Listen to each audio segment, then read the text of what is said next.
Hi, I'm Malika Bilal in for Femi OK, and you're in the stream. Today, former Guantanamo detainee Moazzam Begg says the West has ISIL all wrong. He'll lay out his argument and take your questions.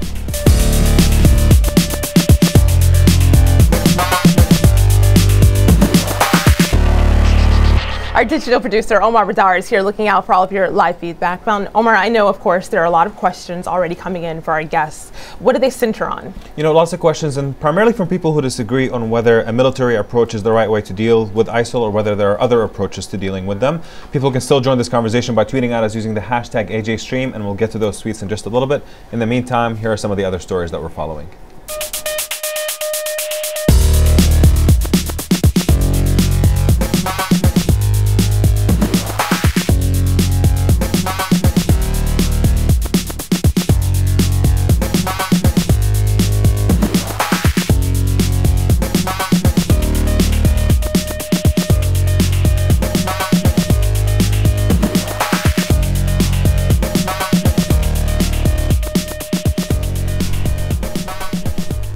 Activist and former Guantanamo detainee Moazzam Begg believes Western countries have it completely wrong when it comes to dealing with the Islamic State of Iraq and the Levant, also known as ISIL. Begg also claims the British government is wrongfully prosecuting citizens for alleged links to the group. In fact, Begg himself was recently released from a UK jail after being held for months on similar charges, which were later dropped. Now he's requesting amnesty for British citizens wanting to return home from fighting with groups like ISIL in Iraq and Syria. He also says U.S. actions have made the situation much worse. Moazzam joins us via Skype from London to discuss his views. Also from London, Robin Simcox, research fellow with the Henry Jackson Society think tank. In Manchester, England, Mohammed Shafiq, chief executive of the Ramadan Foundation, a Muslim youth organization. And in Beirut, journalist Ruth Michelson. She's followed Moazzam's case. Welcome everyone to the stream. Moazzam, of course, I'll start with you. In your view, what is it that Western nations have got wrong in the approach to ISIL? I think the most important thing to remember is that ISIL only developed as a result of being the Islamic State in Iraq, which was formed out of Al-Qaeda in Iraq, which only existed and came to light and to power after the IS-led invasion, and we all know this. So when they pushed into Syria, first of all, it's important to remember that ISIL was responsible for spilling the blood of more Muslims from other Islamic groups ever than any other. So before the West became involved in this mess, that was what was taking place. What they did, and it's really important we note this, when the West-led airstrikes were carried out against ISIS, they didn't just strike ISIS. They struck Jabhat al-Nusra, the al-Nusra Front. They struck Harak al-Ahrar al-Sham, which was part of the Islamic Front, which is the largest Islamic group that's fighting the Assad regime as well as ISIS. And they struck all of these groups. And the only conclusion you can reach is one or two. Either they were extremely uninformed, which I doubt. It was done on purpose. And if that's the case, what they did was to drive those who were fighting ISIS into ISIS's lap. Now, that type of ridiculous and unthoughtful campaign has turned the entire Syria population, the population of the opposition, against any American intervention. In fact, they say that we've been killed in the numbers of 200,000. We've been killed by chemical weapons. We went to war in Iraq because there might have been chemical weapons there, yet when they were used, nothing was done. The red lines that President Obama said that if they were crossed, that the West would do something about it. Nothing was done. And in fact, now Britain, America, is on the same side as the Iraqi government, as the Iranian government, as Hezbollah and PKK, the latter of two, who are both banned terrorist organizations. Well, Robin, you heard Moazzam's critiques of the Western campaign against ISIL. I'm curious what you think of them. Well, the West got involved, and I would say very reluctantly got back involved in Iraq after withdrawing, US troops withdrawing in 2011, because ISIL had grown so strong that they were going to slaughter Yazidis, possibly wipe them out. They were threatening Erbil, and the entire country was at threat of ISIL potentially taking over. So the reason the West has had to get involved again is because the group had got so powerful, was such a vast threat, not only to the region but to the West, that they had to stop the killing. Now, ISIL have been killing Muslim and non-Muslim alike, slaughtering them for years. So to pretend that this is all some kind of construct, that this is all the West behind this, it's not the West that are strapping suicide bombs onto these guys and forcing them to blow up markets. It's not the West that's forcing them to execute Shias. It's the very vicious, visceral ideology behind the group. So I know that we're going to be talking a lot more about how to deal with ISIL, but we actually, given the fact that Moazzam's background as a Guantanamo detainee is basically how many people know him, we have a lot of questions that came in specifically about that. We have Bilal Habashi here who just tweeted in saying, does he still hold a grudge against the people, the governments of the US, the UK and Pakistan who are responsible for the way he was treated in Bagram and Gitmo? And we also have this comment here on Facebook. Mikugu says, does being locked up change in any way how you will approach activism moving forward? Moazzam, are you angrier or more cautious, or, you know, what are you doing right now in your activism that you probably would not be doing had you not been detained in Guantanamo? I think had it not been for the FBI, for the CIA, for the military intelligence, all these other alphabet agencies, I wouldn't be sitting here talking to you. Nobody would be interested in what I have to say. So essentially, that whole process made me a voice for those who've been targeted in similar ways. Now, it's a really important thing also to have to mention that we, the former Guantanamo prisoners, have invited into our homes to meet the children that were born while we were in prison, while they were guarding us. We invited into our homes these Guantanamo guards, and we've toured around the world with them, and we've tried to say that there's a way, a third way, where we can understand one another and try to talk against injustice together. We've never been invited to the United States. If we were ever to be taken to the United States, we'd be in prison straight away or simply denied entry. In fact, I tried to go to Canada once, and I was denied entry into Canada simply because I was a former Guantanamo prisoner, and they said to me at the port of entry that it's too close to America. So this is what I'm trying to explain, that we as the former prisoners, the ones who have been told, the ones the world has said of us, that we were the worst of the worst, we've invited our tormentors and our jailers into our homes. That hasn't been reciprocated. Ruth, I know you wanted to jump in. Ruth. Well, the first thing I would say is to Robin, I mean, we can talk about what the responsibility of the West is, because we have political choices to make here. And so that's why the West is now involved. And I suppose with that in mind, one of the things I wanted to ask Moazzam was, because you've been involved in some of the hostage negotiations, particularly Alan Henning's hostage negotiation, what's bound up in this a lot is the UK and the American government's policies around paying ransoms for hostages. This is something that's very much on journalists' minds, certainly when we work in this region, is that the UK and US governments do not pay ransoms for hostages. And I wondered how Moazzam feels about that. Does he think that, you know, do you think that we should change the policies around that? Moazzam, we're directing that to you. She's directing that to you, but I do want our audience to know Alan Henning, of course, was an aid worker who was captured and was beheaded in October. And of course, Moazzam, you told the BBC in October that you attempted to get involved in the freeing of him as a hostage. This is a quote that I pulled up on my screen here. What I do know, you told the BBC, is that the message that I was going to deliver could probably not have been delivered by anybody else. You went on to say, because of the language, the terminology, the understanding, the connection that I could have made to that world was very specific and exclusive to me. So what became of that attempt to help free Alan? Well, it's quite a long story. To shorten it down, I made appeals for Alan Henning to be released by ISIS before I was arrested, and then while I was in prison, I tried to do the same thing from in the confines of the prison where I was a category A prisoner, 23 hours lockup. I still tried to reach out. I asked the government if I could make a televised appeal, and the reason why I believe it would have resonated with the Islamic State was this, is that I was being prosecuted for supporting, quote unquote, the Mujahideen in Syria.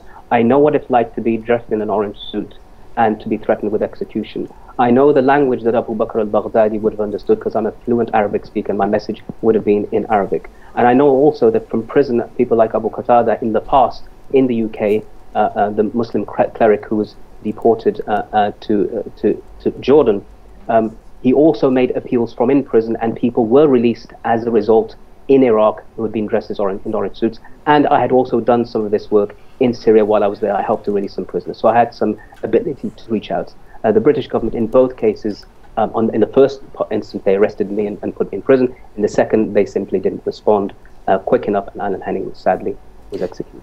And Moazzam, but to answer Ruth's question very quickly, is that I personally believe if it was a member of my family that had been kidnapped by any organization, the decision I think would have to be mine or my immediate family members, and we should be given the right to do whatever it takes to get who we love back. Whether it means money, whether it means negotiation, whatever it means, the government has no right to determine whether my relative and my friend lives or dies. So basically on this particular point, on whether negotiations are possible, we have a tweet here from Safia, who tweets in saying, the militarization of the conflict has exacerbated instead of solving the problems. The West and its cronies should change gears, #negotiations. So Safia here is clearly in favor of negotiations. On the other hand, we have Mustafa here who tweets in saying, what negotiation is ever possible with ISIL? Terrorists like this are uncompromising. The only way is to fight them. Muhammad, I want to bring you into this conversation. Do you think that groups like ISIL, given all the beheadings of journalists and this lack of tolerance for any dissent, with a group like this, is negotiating even possible? I don't think it is, because if you look at the barbaric way in which they are killing innocent Muslims, Christians and other minorities, it demonstrates to you that these people have no rational thought. At the time of Alan Henning's detention, over 150 prominent Muslim scholars from all backgrounds, not just one particular community, all of us came together in one voice to say that Alan Henning should have been released, and he wasn't released. And so I'm a bit skeptical to think that ISIL would want to negotiate. The point here is we have to address the root causes of why this problem of ISIS exists. And Robin, our colleague from the Henry Jackson Society, fails to accept, because it's a neoconservative think tank which is engaged in promoting this constant barrage of war, supporting an illegal war in Iraq, which led to the occupation of that country, hundreds of thousands of people being killed. We've been told that there was weapons of mass destruction when there wasn't. There was a link to Al-Qaeda and terrorist group when there wasn't. And still they defend their position, which is when the rest of the world says that our occupation of Iraq was morally wrong, it was wrong internationally, and even after everything that's been said, we still have people coming on international television and trying to defend their position. What we've got to do very clearly is reject ISIL's ideology, which we all do as Muslims, as non-Muslims, and we've got to support the people of Syria, the people of Iraq. Let me just say one final thing. 200,000 innocent Syrians were killed by the Assad regime. We didn't see this clamour for military action against Bashar al-Assad, and yet when we see a small minority of people who were killed, which was unjust, then we see military action and military strikes. It feels to me that Syrian life is cheap comparison to other lives in the region. Okay, Mohammed, let's give Robin a chance to respond. Well, yeah, I mean, it's obviously such nonsense, it's not even really worth responding to. The Iraq War, I think people are so obsessed about this, they can't even see straight that the idea that there could be a humanitarian reason to intervene in Iraq in 2014 to stop the killing, it says a lot more about Mohammed Shafiq than it does about me.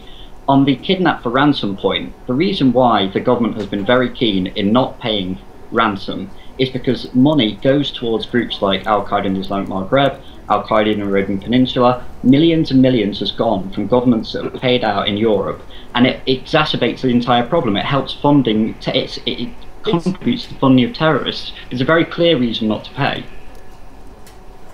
Robin represents an organisation. It sounds like everyone wants to jump in. I will let Mohammed go first and then Ruth. War. Robin represents an organisation, the Henry Jackson Society, that has made it its agenda to demonise Muslims in the UK, absolute nonsense. to demonise our way of life. Well, that's a reality.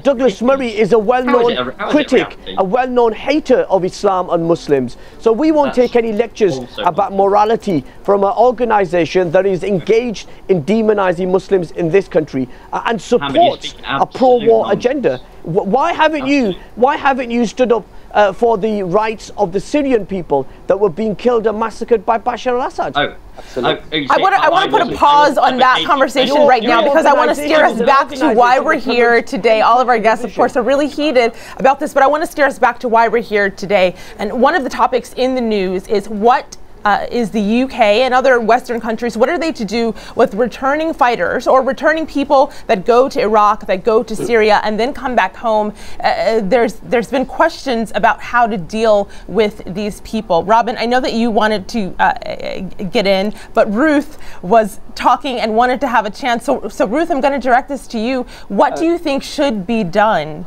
to people that come back?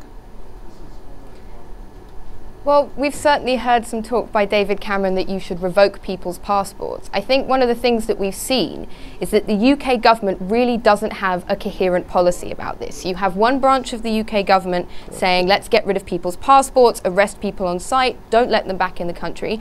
And then you have other branches of the government, like the Foreign Office, who work with Moazzam and needed to work with him in order to negotiate over hostages. So I think the first thing that I would say is that the UK government needs to consult within itself. It needs to, speak to the security services. It needs to have a consultation about, to have an honest discussion about what really needs to happen. I think, as far as I understand it from the statistics, we've seen about 30 to 50 UK citizens come back so far. I personally think that we need to really re-examine our kind of policies that push people to go and join ISIL in the first place. I think the problem comes from there. My belief is that this really is a deeply political problem, and we need to have political solutions to solve it. Of course, Moazzam, you heard Ruth reference you. Go ahead. Yeah. There's a big misunderstanding here with everybody. Everybody's focused so much on ISIL. Let me just explain to you something. I was held in Belmarsh and I was in prison, so we're the target people. Let us be the experts in our own lives. And let me just tell you, I wasn't with ISIS. ISIS didn't even exist when I went to Syria. And the majority of the people who are being prosecuted in Britain as we speak were not with ISIS. And those who did come back left often because of ISIS. And Moazzam, how do you know this? How do you know this? In between different, because I was in prison with them. I was talking to them every single day. I was in prison with them for 7 to 8 months. And in fact, if you look at, this is the problem, that we've been so taken over by this whole talk of ISIS that we fail to recognize what's happening in Syria in real terms. Why did people go there in the first place?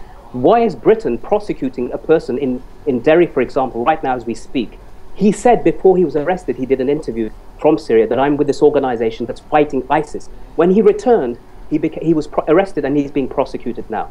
Now, on the other hand, you've got British mercenaries going out to fight with the various militias that exist over there. That include the Peshmerga, but also the terrorist designated PKK and the Hezbollah. Now, there's British non-Muslims fighting with these organizations. Are they being threatened with passport removal? Are they being threatened with prosecution? Today, just a few days ago, 2-3 days ago, a British man was arrested and convicted, even though he had nail bombs that he was making in this country, in Manchester. He had a list of targets, and he wanted to cause mayhem in this country. He wasn't charged under terrorism laws. He was charged under the 1886 Explosives Act. Yet a Muslim who's not a threat to this country, every time there's a Syria-related threat in this country, every time there's a Syria-related arrest in this country, the police quickly follow up by saying there was no threat to the British public. Now, what kind of a double parallel legal system have we got? One for Muslims and one for others? This is ridiculous. And if the Henry Jackson Society and people like them cared about rights and cared about freedom and so forth, they would point this out, but they never do, because they're completely hypocritical and they're the ones who are part of the problem, not the solution. So we have actually a different suggestion about what to do with people who are returning to Europe. We have Sarah here who tweeted in saying, treat them as a resource, not as a threat. Leverage their experiences and disillusionment in ways to dissuade others from going. She goes on to say, I see more long-term value educating many than just punishing the person who actually went. Mohammed, do you agree that the people who are returning, who were there fighting and maybe disillusioned with what they've seen, could actually be a resource and could be useful? Absolutely, yeah. I mean, look, we've got to differentiate between those that are involved in terrorism in Syria, those people that are involved in beheading. If they come back, then absolutely right that the justice should be served on those individuals. But are there some people who've gone over with this mindset of helping the Syrian people and have got sucked in to ISIL or other organizations in Syria and are now regretting that fact, then surely we should bring them back. We should talk to them. We should make sure that they don't pose a threat to our national security, and then they should be let in. But I just want to pick up on two other points. One is in regards to the government strategy, the British government strategy in taking away British passports and banning people. I mean, it just doesn't make sense that when we are asking our citizens who don't have any more citizenship anywhere else, that we're banning them on a temporary basis. We've got to reintegrate them back into society and make sure that if they are a threat to our national security, if they're a threat to our nation, that we take them on. But in the end, the solution to this problem rests in supporting the Syrian and the Syrian people and the Iraqi government and people working there. ISIL doesn't represent anybody. And we've got to confront it and defeat it. And I'm absolutely certain that the vast majority of Muslims watching this and Muslims around the world reject their ideology, reject their barbarity, and reject their evil. And anybody who wants to associate themselves with that ideology and with that brutality, then those people should be held to account for their actions whilst they're in Syria. Robin, I know you've been sitting on your tongue trying to get in. Robin, go ahead. I must respond to a couple of things. First of all, the accusations of hypocrisy. Moazzam, caged prisoners for years, what have they been saying when it comes to terrorism trials? Due process and the rule of law. That's what you keep saying. Now, with this case of Syrian returnees, we're following due process, we're following the rule of law. And what do you say? Robin, actually, no, I don't like it. By banning them and taking away their passports. I don't like it in this case. Hold on. Is that due process? And you say by banning them and taking away their passports. You say that with a bigger problem. You say was with a bigger there problem. due process in my case? Moazzam, the biggest problem is people such as yourself who have been traveling. Moazzam and Robin, we can't hear you when you speak at the same time. Robin, why don't you finish your point and then we'll let Moazzam respond. Moazzam, you say that organisations like the Henry Jackson Society are the problem. The bigger problem are people such as yourself that spent a good part of your life going to training camps in Afghanistan, in Pakistan, in Syria, fighting in Bosnia, bringing back and spreading this kind of divisiveness. You're the problem, not us. Serious charges, Robin. So Moazzam, in your response, what were you doing in Syria? Robin, hold on a sec. I've been interrogated and held to account and been tortured and abused by the world's most powerful intelligence agency and law enforcement governments, including the one that you support, and the invasions that they've involved in, and in the rendition and clandestine torture. Yet still I sit here in front of you, a free man, with not me as the criminal, guards who've done what they've done, being facing charges for complicity in torture or false imprisonment. So the problem, as I said again, is at a time when the Muslim community is being battered and hammered every single day, you and your organization are the ones who are carrying the whip and carrying the hammer in your hands, doing it, rather than saying that, you know, this community has been brutalized by people like you and alienated and constantly every single day. You think of new ways to attack our community while we're constantly getting hammered. You should be ashamed of yourself, Robin. And seriously think about you don't represent. Can I jump in and ask a question? You don't represent. Ruth, I hear you. Ask your question. We'll have to get the answer in the post show. Ruth, go ahead. Thank you. Sure. I have a question for Robin. Would you say that people returning to the UK, spreading this kind of divisiveness, as you call it, would you call the men that have gone off to fight with the Kurdish forces, would you say the same thing to them? Excellent question. Robin, just enough time for your answer? I think anyone that goes from this country or any other country to go and fight in that conflict is an absolute fool. An absolute fool, and that they should be treated with the derision they deserve, because it's an absolutely absurd thing for people to go and get themselves involved in. And I know there will be responses to Robin's answer, and we can get those in the post show. We have to put pause on our conversation for now. Join us, stream.aljazeera.com. I want to thank all of our guests for joining us. Now, on the next show, we head to Kenya. A viral video of a woman being stripped naked has brought a conversation about gender violence to the national level. We'll discuss the fallout of the video and why some people are defending the reason she was publicly shamed. Until then, we'll see you online.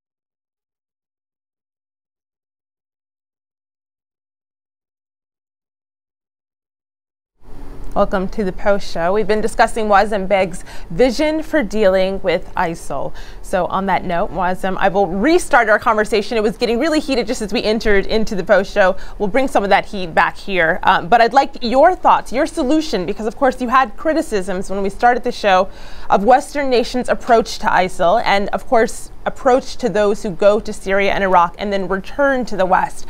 What do you think should be done, Moazzam? What we can do is eliminate what we shouldn't do. And what we shouldn't do is invade those regions like we've done in the past. We've had 3 invasions of Iraq over the past 20 to 30 years, and they've all led to disaster. Moazzam, of course, that is a prescription for the future. I mean, I agree with you there that it's a prescription for the future, but in the short term, because there have been invasions, and so we have this issue that we're dealing with now. There are no short-term solutions. There are no quick fixes. Islamic State is here to stay. They fulfill all of the conditions of an Islamic State except for one, and that is legitimacy in terms of the Muslim world. They don't have that, even as far as the Al-Nusra Front or Al-Qaeda Central or Abu Qatada or people like that are concerned. They don't have that legitimacy, but everything else they do have. Do you think there's a possibility that that legitimacy might come? I don't think so. I don't see any in the near future, but there is a possibility in the sense that if they begin to stop being less brutal, if they begin to start dealing with their people as human beings as opposed to people that they just want to behead along, then it's possible. But the truth is, the de facto reality is they're here to stay. You can't dislodge them. Everybody's tried thus far. So what are you going to do? Kill more of them? And when you kill them, by the way... Could I jump in for a second there? I have a potential, maybe not short-term solution. Go ahead. Hi. Well, one of the things I wanted to point out was that, ISIL make $2 million a day from oil sales. And one of the things that has happened so far is that although there have been US airstrikes looking to hitting their oil refineries, they haven't hit any of the oil wells or the infrastructure. The US have said that they wanted to preserve this infrastructure for later on. But the net result is that ISIL is still able to sell their oil on the open market through the Assad regime and through Turkey. Now, if we were able to cut this off, it would have a huge financial impact on the group, and it would have a big impact on their power. So that is one solution. It's not the entire solution, but it would definitely help, certainly in the short term. Omar? So we actually have a video comment here from Yasmina. Take a listen to this. As the focus remains cemented on British Muslims who are choosing to travel to Syria to apparently fight, many Brits, particularly from the Muslim community, who feel compelled to act through humanitarian means as doctors or aid workers, will now feel their chances will be threatened through suspicions over their time abroad or the possibility of arrest, as was the case for Moazzam Begg, thus failing to differentiate between those who harm and those who can aid conflict resolution. What's the way forward?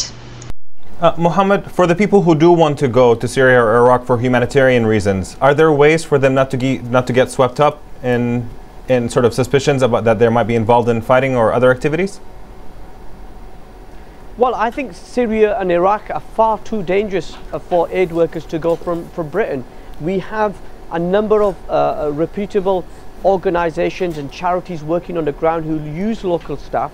If people want to help the Syrian people now, the best way to do that is continue to highlight the injustice and the double standards that Syrian lives are not as valuable as other lives, and we've got to contribute to those charities. I don't think after the brutal murder of Alan Henning and the other hostages, after the brutal murder of Dr. Abbas Khan, the young British doctor who was there helping in Syria, after all these murders, I don't think it's safe for our citizens to go out there. And I spend a lot of time traveling around the UK. My advice to anybody who's thinking of even going there, that please don't go there. Go to Turkey, go to Lebanon, go to Jordan and help the refugees there, and leave your aid at the border and let local groups take it over. It's just far too dangerous. Moazzam, after everything that's happened in your case, do you have plans to go back to Syria? No, because I'm one of these people whose passport was taken away before I was arrested. And again, this is the type of thing that's happening to people anyway. That if a person wants to go to help those people who are suffering arguably the greatest humanitarian disaster in times, and we're saying that they shouldn't go. Mohammed's quite right in terms of danger for individuals and journalists and so forth. But there's a greater danger as well, in fact.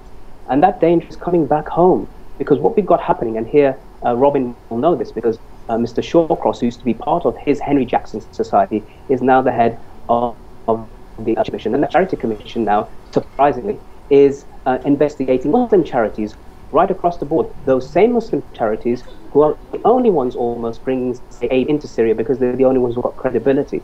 So now what this witch hunt is beginning and continuing from this same organization. As I said before, they're not part of the solution, they're part of the problem. And the problem is Islamophobia. And they think it also, that open season on Muslims is okay. The way to tell them it's not, and we're going to challenge you at every level. So, Ruth, for the youth who are in Europe, we have a disagreement in our online community about how to discourage them basically from going, a disagreement on what motivates them. We have Linda here who tweets in saying, fix their economies, create jobs, improve their education system. On the other hand, we have Aaron here who says, fix the oppressive conditions in which the Syrian and Iraqi people live each day. In your view, is it more about the circumstances that these youth live in Europe, or is it about what's actually happening in Iraq and Syria? I would say it's a bit of both. I think one of the things that you need to look at is that if we talk about, fixing economic conditions or people's job prospects in Europe, some of the people that have gone off to fight or to be part of ISIL are very highly educated. So I don't think it's necessarily the case that you can just say that these are people with no prospects. But I do think that the root cause comes from the environment in the West. It comes from the kind of exclusivity that we've seen against Muslims following the war on terror.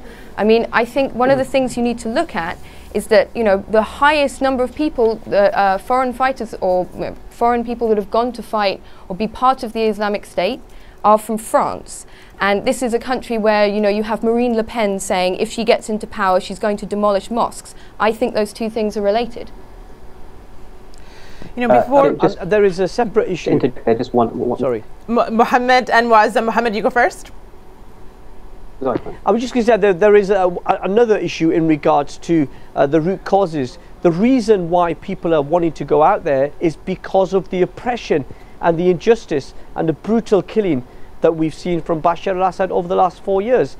I think that's the root cause. People, as Muslims, as non-Muslims, see injustice around the world, and they want to reach out and they want to help. And sadly, some of them have been sucked into this mindset that you have to go out and fight there militarily. And so I think we've got to deal with that. And also we've got to deal with the rampant Islamophobia that exists within our society here in Europe. We see, as Ruth was quite eloquently saying, in Marie Le Pen, but we have it here in the UK.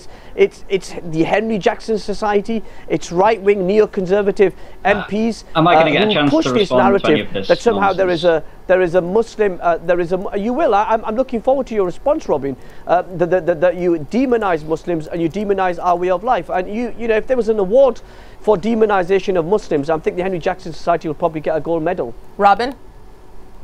Well, we've spent an awful lot of time of this show hearing nonsensical conspiratorial rantings from two of the panelists. It's almost as if the organisation I work for is responsible for the entirety of the world's problems. Terrorism, radicalisation, all the cause of the Henry Jackson Society, apparently. Which your organisation carries out. Islamist ideology, probably the cause of the Henry Jackson Society. I think this is a really, really serious discussion that we should be having about ISIL and our response. And I'm afraid to say that a lot of it has been taken up by baseless, pretty strange, to be honest, accusations by half the panel. And interesting how you don't want to talk about your record of your organisation.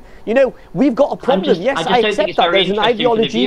There's an ideology of terrorism. There's an ideology of terrorism. There's a mindset of violence that we've got to confront. Many of us, Robin, have been subjected to death threats from these terrorists. I was one of them that was subjected to those death threats. So we are campaigning against terrorism. We reject terrorism. We reject that ideology, and we'll do whatever we can as a community to defeat it.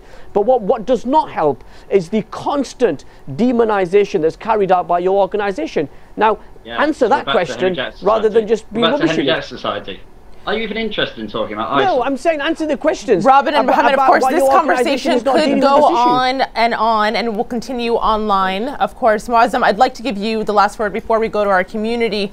You've said earlier that as of right now, ISIL is an entity that's here to stay. In your view, is that a good thing or a bad thing? It doesn't make any difference, really. Remember when Al-Qaeda came along, we said that they were the worst thing ever since any other terrorist. Then the Taliban came, we said the thing. We're saying now the same thing against ISIS, and that we can't talk to them, little thing. The truth is that they are de facto here to stay. And if that is the case, we will have to open a door of negotiations with them, whether we like it or not. We did that with the IRA here, when they were bombing right across the UK. 3,000 people died in that conflict. They bombed 10 Downing Street. They hit the MI5 building. They shook the very foundations of the British government. They nearly killed Margaret Thatcher. And yet, in the end, we've got people who were part of the IRA now sitting in the Stormont government in Belfast. So, all this talk about terrorists and terrorists and terrorists, we're sick to death of it. We have to talk about real things, including realpolitik, and we have to recognize that those people sometimes that are the most unpalatable, we will have to talk with them in order to find peace. And those people who want war, including those who want to demonize the Muslim community constantly and say that it's our ideology that's the problem, they will ensure that that sort of peace and that negotiation can never be reached. But let's remember that 200,000 people have been killed by barrel bombs and by chemical weapons. We claim that we went into Iraq to fight ISIL because of what they were doing to the Yazidis. Well, what about what they were doing? I definitely heard that point earlier in the show. Unfortunately, we have run out of time. That's why we'll have to pause the conversation now. I want to thank all of our guests and, of course, the community. And with that, what are the last words from our community? We have a couple of differing takeaways, basically, from this conversation. We have Vaziri, who tweeted in saying, the double parallel legal system of the West, one for the Muslims and one for non-Muslims. Begg says it all. So his primary frustration here is directed at Western governments and the way they deal with things. But Luqman here says, talking about ISIL, that's where his primary frustration is directed at, saying their actions have caused increased hate towards Muslims and now causing every Muslim to look like a potential terrorist. Two views online. We'll continue that conversation with #AJStream. Now on the next show, we head to Kenya. A viral video of a woman being stripped naked has brought a conversation about gender violence to the national level. We'll discuss the fallout of the video and why some people are defending the reason she was publicly shamed. Till then, we'll see you online.